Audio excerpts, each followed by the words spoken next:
What's up, ghouls? It's Betty Jade, and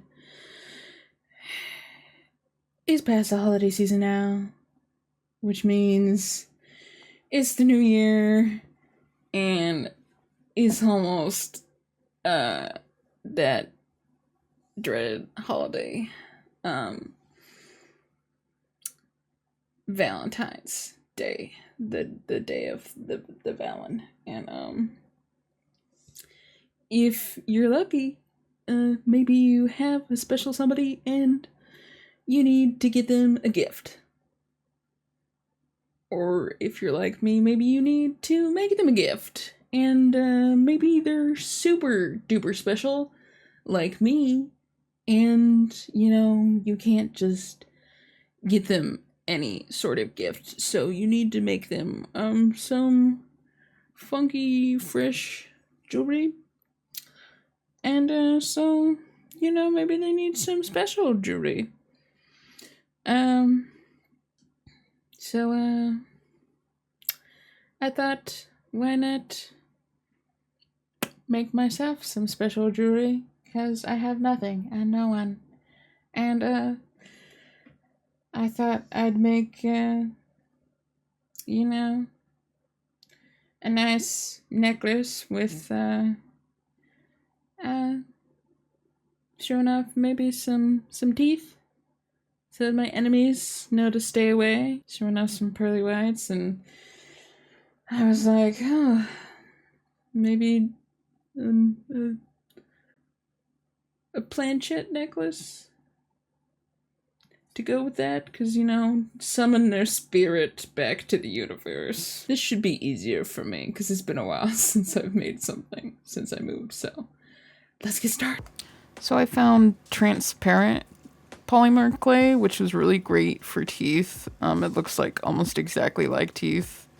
Looks like enamel.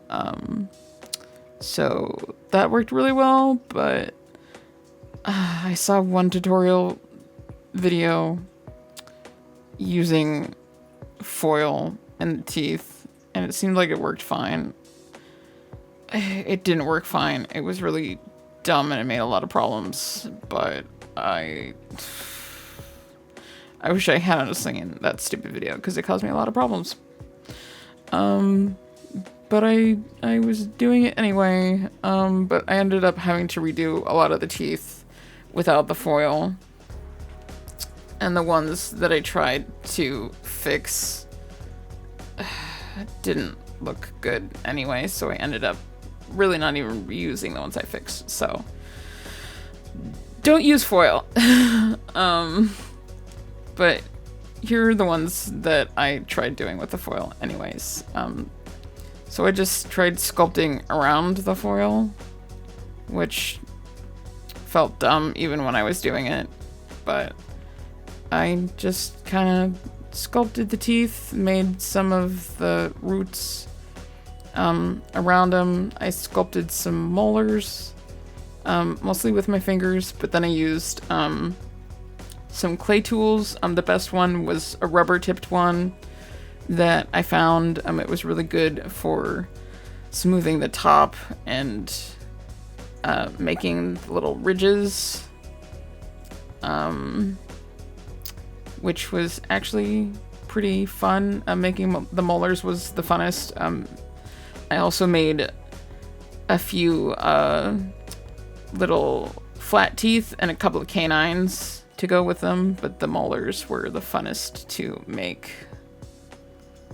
And then after I finished sculpting, then I put them in the oven to bake without finishing the bottoms where the foil was.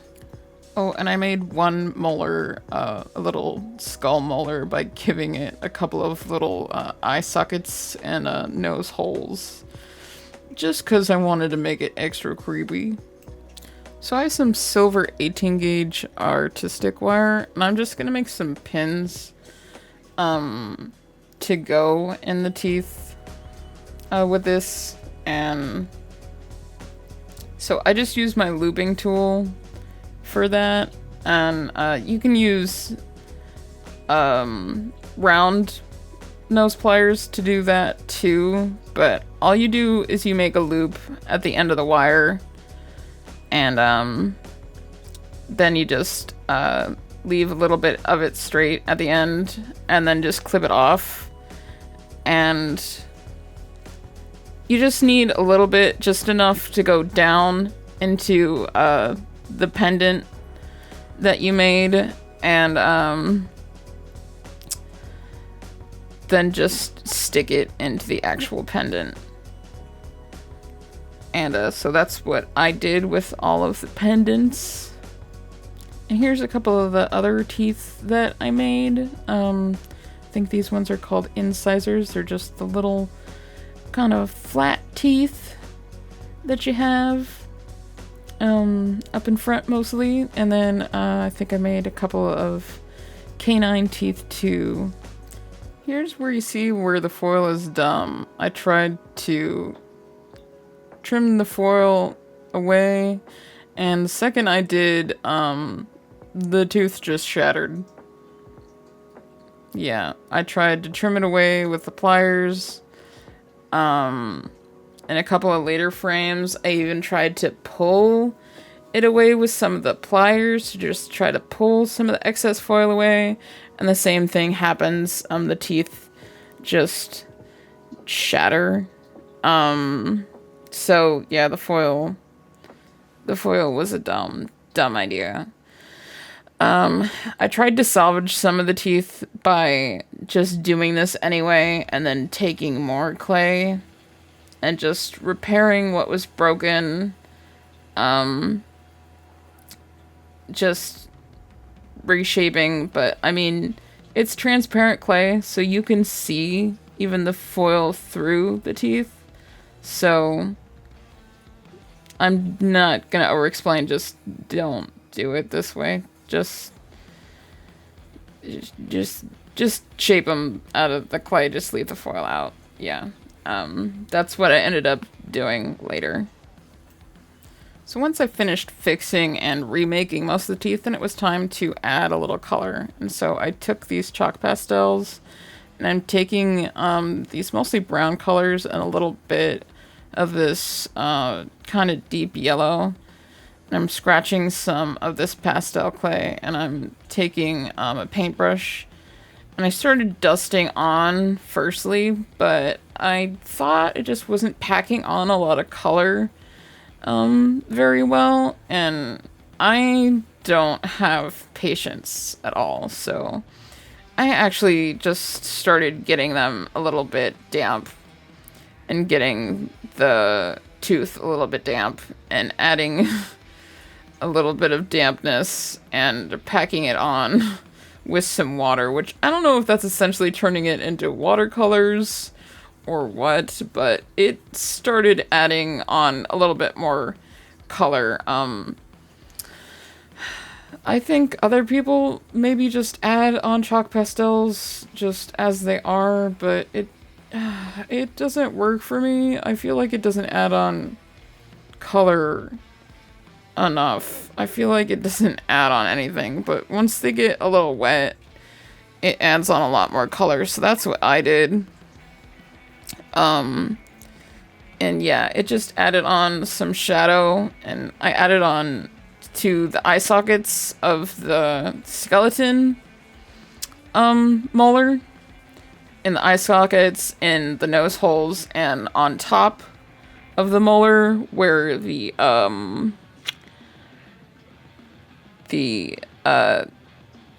crooks and valleys, if you will, were, and I just added some of the brown and the yellow to give it a little bit more definition. And I thought it looked really good once I did that. And I also dusted a little bit on the tops of the incisors and a little bit on the canines as well. And I thought it just gave it a little bit of definition and looked good. Okay, so I got this quick hold E6000 glue, and I'm just using it for extra hold in the pins. Well, for hold in the pins, because just sticking them in the clay and baking it doesn't really hold the pins well enough. So I'm using it according to the directions. So whatever glue you want to use it to the directions. And I'm just, making sure it sticks in there. And so I'm gluing all the pins into their holes that they've been baked in. And making sure that they're stuck in there nice and well. Okay, so I found some of my triple thick, and I'm going to try to use that as a glaze, because I don't feel like getting out my giant can. And I'm using this cardboard box and a wire rack, and I'm using paper clips to hang the teeth by. And so I'm dipping them in the triple thick and then just hanging them from the paper clips over the cardboard box. And actually I just started to paint the tops and then dip the rest of them in there because it started being less messy.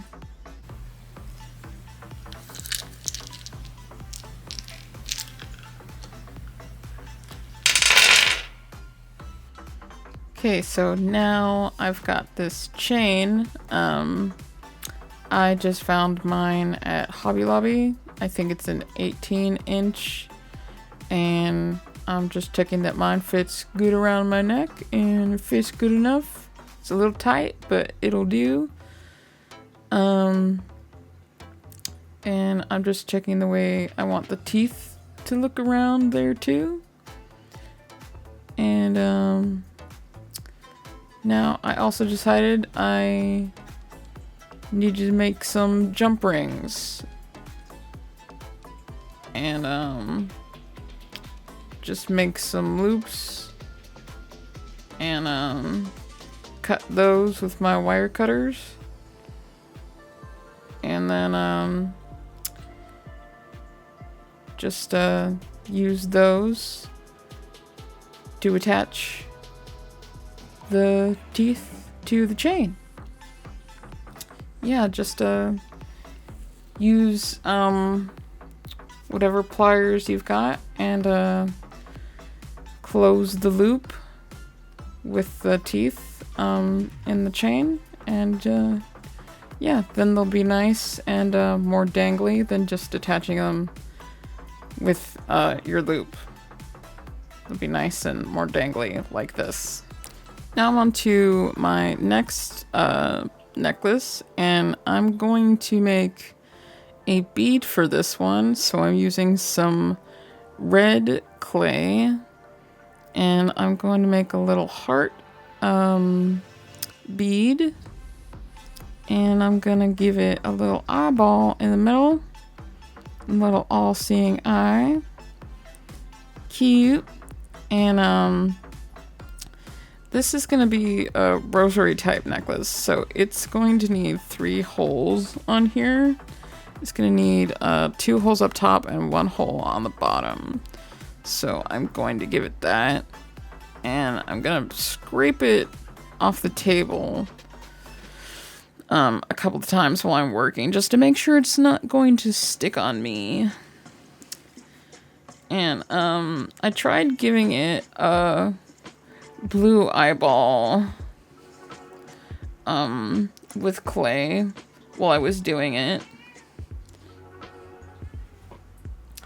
but I ended up not really liking that. But I gave it a try because I usually just paint my clay, but I tried using colored clay this time, and I liked using the red clay, but I ended up not liking the other little clays I used. So, but since I didn't end up liking the blue clay, I did repaint it, and I gave it a little heart pupil, which I thought was really cute.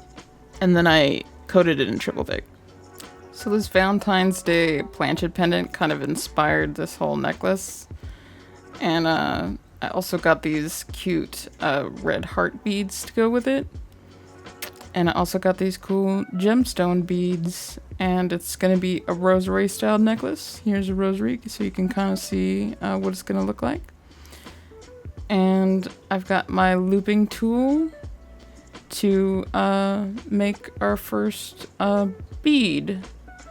And you can see how to make a rosary bead. So you make a loop with the looping tool, and then you slide our bead all the way against the loop, and then you take the wire and you slide the wire all the way down, all the way against the bead we just put on, all the way as close as you can get against the bead, and then you just squeeze. And it's a really cool tool because it makes it really easy. And then you just pop it off, and you just have a bead now with 2 loops on each end, and you have your first rosary bead. Now we just have to make 9 more to make our first section of the rosary. Boop. We have strawberry quartz, moonstone, rose quartz, rhodonite, and garnet. And now that I have all my beads ready, I'm just putting them kind of in alignment, but I'm seeing which order I want to put them in because I'm not sure yet. So I'm putting them in different patterns to see which pattern I like best. And I decided on this one. I thought this one was the prettiest. And I have my accent beads on the ends. And now that I decided where they're gonna go, now I'm joining them. And how you do this is your loops on the end open on one side. So you join them together and then you close them on both sides. You close the loop with a pair of pliers. I like the round pliers. I feel like they're the easiest to use. And then you just close them on both sides. Make sure you close every single side of every bead that you have, or your necklace will fall apart. Also, if you do wear it, these will probably eventually somewhere tug apart, so just be careful of that. Okay, and our first section is going to have these 2 accent beads on either side of it. I think they're actually called something else, but I don't remember what they're called, so I'm just going to call them accent beads. And I'm going to put mine facing upwards.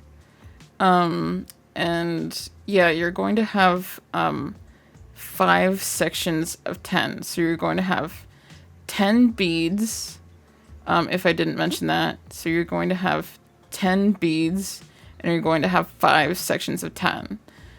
And so there's going to be 2 in between these. Well, there's going to be 4 in total between these sections, and then there's going to be 2 accents at the bottom. So I'll show you when we put it all together, but yeah.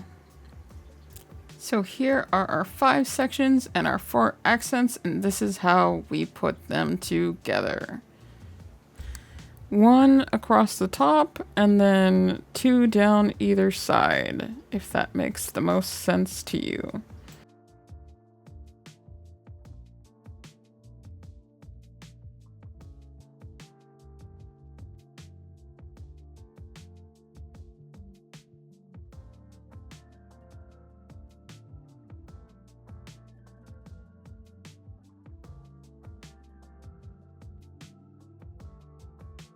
Okay, now I've made the biggest jump rings I can using my round pliers, and I'm going to take 2 of them and attach the bead that I made to the 2 sides of the rosary. Okay, so now we have 3 more beads that we use for the bottom of the rosary. and 2 accent beads. And I'm just going to attach those. And so we have this part finished, and then we just attach the bottom part to this bead that we made with our last jump ring, and this part's done. And now we're ready to attach it to the very last part, which would normally be the cross on a regular rosary, but it's the planchette that this whole thing came from. And now this necklace is also done, and it looks beautiful.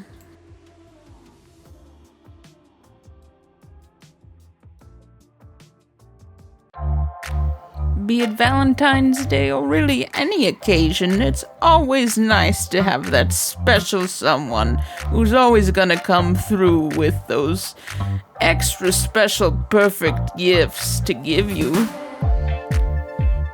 They always know how to make you feel special and just give you what you really want that fits you perfectly, even if it's sometimes a little hard to get it from them.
Hello, my child was crying.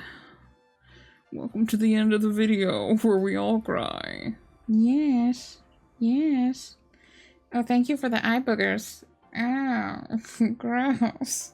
Not much I do differently, except I wouldn't put the foil in these. I saw somebody make teeth with foil and they were like, yeah, you have something to hold on to and it's really good and it's great, why wouldn't you do it? Well, first of all, because you can see the friggin' foil through the teeth, so there's that. So don't do it. You stink.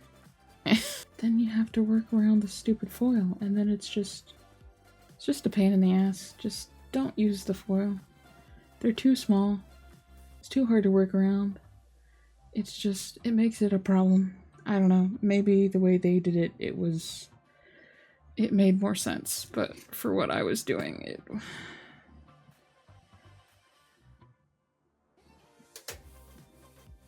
What are you doing? Why are you like this?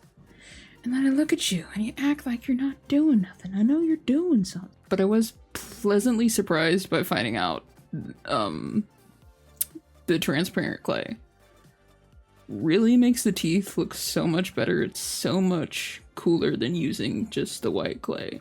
It makes the teeth look so much more tooth-like. I wish I had found this out so many more projects ago, because they look so much better. So much better. So much nicer than just using the white clay. They look so much more toothy. And I think I'd make them a little bit tinier. They're a little hefty. I think I'd make them a little bit more dainty next time. Oh, now you just want to abandon me. Okay. Well. Yeah, fine. I don't want you either. I don't care. I don't care. I don't care. Also, glaze, not good. Triple thick made it seemed kind of okay, mostly okay, but made kind of a little weird crackly texture a little bit in some places. Not to the touch, but just look on it a little bit. You can't really tell, but I'd go with like what people normally say, like the kind of like polyurethane coating that they use on like woods, like the varnish stuff. Try that. I've never tried it. I'm going to try it on whatever I make next that needs a glaze. So I'm going to get like a little can of that. I have a giant can, but I didn't want to get out the giant can, so I tried the triple thick, so now you know, don't use that, probably. Unless you're really, really cheap. So, and it doesn't matter to you that much. But yeah, I wouldn't try it, so. It looks good, seems cool, and also seems pretty hard too, pretty sturdy, so I don't think that the holes are gonna like tear or anything, which I was worried about that before I made it. I was worried that the holes might not be sturdy on it. But I made it pretty thick, so I think that that's gonna be okay. And it turned out really cool. I actually really like it. I didn't like it a couple of times.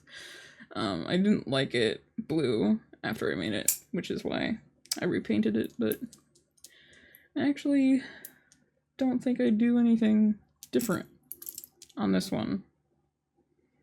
Except maybe I'd move the purple to somewhere other than the outside, because I don't know if I like the purple against the red anymore, but that's the only thing. So I actually really like this Valentine's one a lot. I think it's really weirdly cool. I don't know why I like the vibe of it so much, but I do. Anyway, thank you for joining me on this super special Valentine's Day episode. I hope you enjoy our very special, beautiful jewelry, and I hope that you make yourself some very special, beautiful jewelry for yourself to enjoy. Thank you for joining me, and hope to see you next time. Remember to like and subscribe so we can make many more wonderful things together, okay? Bye-bye. See you next time. Goodbye.